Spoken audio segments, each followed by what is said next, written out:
Hey, what is up, guys? It's Arodiad here. Welcome to another top 5 video. And in today's top 5 video, we're going to be counting down my top 5 most favorite dark type Pokemon. However, in today's video, I am not alone. I am actually joined by a friend of mine by the name of Astroid. Hey guys, Astroid here, and welcome to our top 5 favorite dark type Pokemon. So if you guys are pumped for this video, make sure you smash the like button down below. It does help support the channel and the series. And feel free to leave your own top 5 or top 10 in the comment section down below. But enough talking, why don't we get straight into the list? Alright guys, for my number 5 pick, I chose Absol. Now Absol's a really cool Pokemon, mostly because of its design. It's the Disaster Pokemon, which has a really dark and evil theme behind it. And on top of that, its Mega Evolution is insanely powerful, with a really high attack stat, great speed stat, and a fantastic ability, which is Magic Bounce. And Mega Absol is actually my second favorite Mega Evolution. And I do love Magic Bounce, which you guys will see later on in the list. But it does have a lot of coverage with Play Rough, Stone Edge, and Sucker Punch, and Swords Dance, of course, really does put in work. So there we go, there is my number 5 pick, Absol, the Disaster Pokemon. Coming in at my number 5 spot is Spiritomb, and Spiritomb is one of those Pokemon that I never really looked at in a favorable light. Like, I never really gave it the time of day. I knew that its typing was really broken until Gen 6, and it was very good, like, defensive wall and everything like that. But the reason it makes the list today is because Kyrie from our Pokemon Victory Fire Nuzlocke Challenge. That thing was an absolute monster. I didn't realize how strong of a typing Ghost and Dark can be, and just but typing alone as well, Spiritomb gets on this list. Its design is incredibly unique. It coming out of the old Keystone, looking all ghostly. It looks awesome, not to mention Cynthia has one. And if Cynthia has one, you know this thing is important. It is just an awesome Pokemon overall, incredibly underestimated in my eyes, and I'm sure many of yours. Definitely deserves number 5. Here we are for my number 4 pick, and it's going to be Teton. Now Tyranitar is a very destructive Pokemon, has that rock and dark typing, a ton of weaknesses, but I still love it because it's a freaking Godzilla rock monster. What's not to love? It does have the sand, can work really well with weakness policy. Once again, a great Pokemon and competitive. Its Mega Evolution is pretty cool. Not gonna lie, it's not my favorite, but I remember waiting for X and Y to come out and just sitting there and seeing this Mega Pokemon being released, and it really was hype, seeing Mega Aggron and Mega Titar being released at the same time, and it was like the day before X and Y came out, which made it even more hype. So, yeah, I do have fond memories of this Pokemon. On top of that, it has served me very well in the past. I brought it to a regional tournament back in May of 2014, and let's just say it put in work with Dragon Dance and Crunch and Stone Edge and Earthquake and the Sandstream boosting its defenses. It really did put in the work there, so pretty much everything about it is awesome, from its typing, to its moves, to its design, to its Mega, to its abilities. Really cool Pokemon for sure. Coming in at my number 4 spot is Krookodile, and Krookodile is on this list for 2 things. For one, its design is absolutely amazing. I love its, crocodile look, how it just looks all evil, how it can slash up, ground typing as well, it's awesome. But the main reason why it's on this is because of the Pokemon anime, and I've never really been a big fan of the later half of the Pokemon anime. I kind of stopped around Diamond and Pearl and everything like that, but Krookodile's attitude and personality has just really won me over. I've only seen a few episodes, don't get me wrong, but just seeing it with its sunnies on, from a little Sandile all the way to a massive Krookodile, just made me love this Pokemon way more than I really should. I've never actually even used one, whether it's competitive or in a playthrough. I've never used one, but just its personality alone, design, definitely puts it on the list for me. Coming in at number 3 for me is going to be Zoroark. Zoroark is an amazing Pokemon, has a unique ability that I really do love about it, and it's just a really unique, awesomely designed Pokemon, and it's from Gen 5, and Gen 5 is a generation that I spend a lot of time in, so if you were not aware, Zoroark has the ability Illusion, which makes it transform, or kind of disguise itself, as the Pokemon in the last slot of your party when it first comes out. And this can be used very well in a lot of situations. It allows you to fool your opponent, kind of catch them off guard, make them think you're something that you're not, and it really can be useful. You smack a Focus Sash on him, you give him Flamethrower, Dark Pulse, and pretty much any other special move, Focus Blast, and it can really do the damage all while hiding behind its disguise. And of course, seeing how powerful Zoroark was in the movie with Raikou, Entei, and Suicune, and Celebi and all that good stuff, Because of that movie, it really made me appreciate Zoroark a lot more.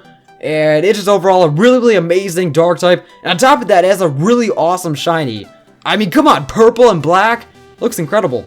Coming in at my number 3 spot is another Victory Fire Pokemon, Scrafty. This Pokemon I completely underestimated as well. I thought it was good, but it was only good with certain egg moves like Dragon Dance, the elemental punches, things like that. However, using it in my LP of Victory Fire, I have realized that Scrafty is an absolute monster.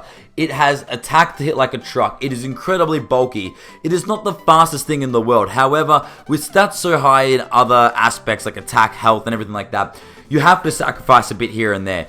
It gets great moves like Drain Punch, High Jump Kick. You can run the Focus Punch, Substitute. It gets the Elemental Punches.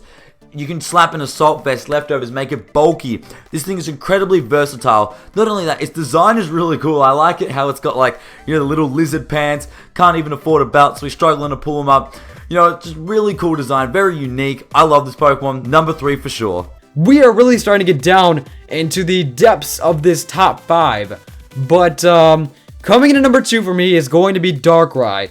Darkrai has so many nostalgic connections for me. And one of the biggest things was the Darkrai movie. I used to watch that movie over and over and over again.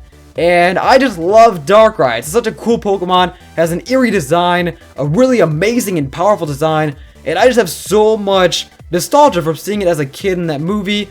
And honestly, I'll be honest, I had nightmares from Darkrai. I was actually scared of Darkrai because of that movie. But despite that, I kept on watching it and watching it.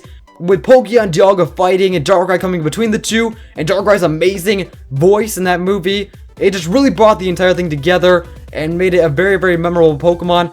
But when it comes to the games, I never really use Darkrai, mostly because he's an Ubers Pokemon and I don't usually play Ubers. But yeah, despite that, his shiny's awesome, he's awesome, design's awesome, movie was incredible, nostalgia is real, and that's pretty much it. Coming in at my number 2 spot is Greninja, and yes, I know this Pokemon is extremely overused, and I know that everyone loves it, but I could not have a top 5 Dark-type list without Greninja. Greninja was the starter Pokemon that I chose on my Kalos journey, and this thing carried the team just exponentially. It did so well. I didn't use the EXP share throughout my whole journey, so pretty much how it worked was I'd use Greninja to train up all my other Pokemon. This thing, of course, didn't have protein because it was the Torrent one. However, it was just so awesome. It did a lot of damage. Water Shuriken as well. I was running a bit of a physical Greninja. It was really good. Not only that, its shiny is so badass. The red and the black looks awesome. I actually got a shiny Greninja traded to me by one of my friends as well, which is really awesome because I have this thing and not many people have shiny Greninjas, I don't think, because not ones that are actually protein, or protein, however you like to pronounce it. But I am one of the lucky few that do, and I love this thing for it. Protein is also an amazing ability. I don't really need to tell you. Every move has stab, and it is just amazing. There's a reason why it's an Ubers. And here we are finally with our number 1 picks, and that's going to be Sableye for me. And the only reason why Sableye is on this list in the first place is simply because of Mega Sableye. Now, I have had so many good experiences with Mega Sableye, it is not even funny. He is the perfect tank, in my opinion, and because of that, he is my favorite Mega Evolution of all time. So let's get this started. So first off, he only has one weakness, weak to Fairy, and that's it. He has a bunch of immunities, normal, fighting, psychic, you name it, he's probably immune to it. But yeah, he's a really, really bulky Pokemon, has great defenses, great special defense stats, and before he Mega Evolves, he has Prankster. And this is going to give him priority Will-O-Wisp, priority Recover, and pretty much priority any setup move, any stat move you want to throw on him. And I said in pick number 5 that we would be coming back to this, but Mega Sableye gets Magic Bounce. And Magic Bounce is once again, as I said, my favorite ability in the game, and that is why Mega Sableye is here. It reflects any non-damaging attacks, which is extremely broken, especially for a tank. Toxic, Will-O-Wisp, Spikes, Stealth Rocks, pretty much anything that's not an offensive attack is going to get bounced back. So that does make him extremely broken, and my favorite Mega Evolution. I've used him so many times on so many different teams, and he has pulled through for me every single time. And as I say, there's only 3 ways you can kill a Mega Sableye. The first way is through hacks, through like Scald Burns and like Thunderbolt Paralysis. The second way is through crits, and the third way is through fairy types.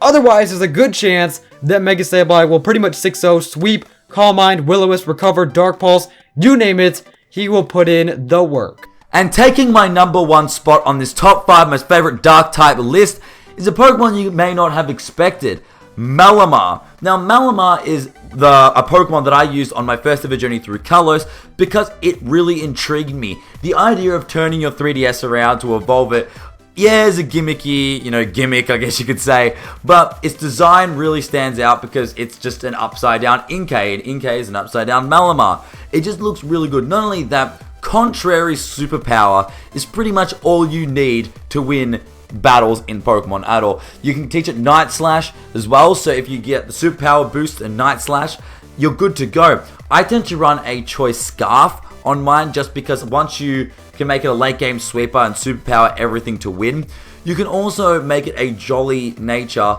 and therefore just go and switch up, although it's not as fast as you would think. That's why I tend to go for the Scarf option. However, just the Contrary superpower really sells it for me. I've used it quite a bit on the channel as well when it comes to showdown battles. It's just awesome in general. I love this Pokemon. Design, battling, awesome. Definitely deserves number 1. And there you guys have it. That has been our top 5 most favorite dark type Pokemon. If you guys enjoyed this video, make sure you smash the like button down below like I did say at the start, because it really does help show your support for this series. Not only that, if you would like to check out Astroid's either Twitter or YouTube channel, both links will be in the description below. He does a ton of Pokemon content, like Pokemon Conquest. He's doing a Pokemon Y Unlock series, so if that interests you in any way, feel free to go check him out. Not only that, he's doing a Zelda Triforce Heroes LP, so if any of that interests you, go check him out. He's a great guy, I love working with him. But yeah, that's pretty much it for this video. Again, if you did enjoy it, likes are always appreciated. And follow my Twitter if you haven't, link will be in the description below as well. And yeah, don't leave much else to say. This has been Arodiad. I'll catch you guys later. Peace.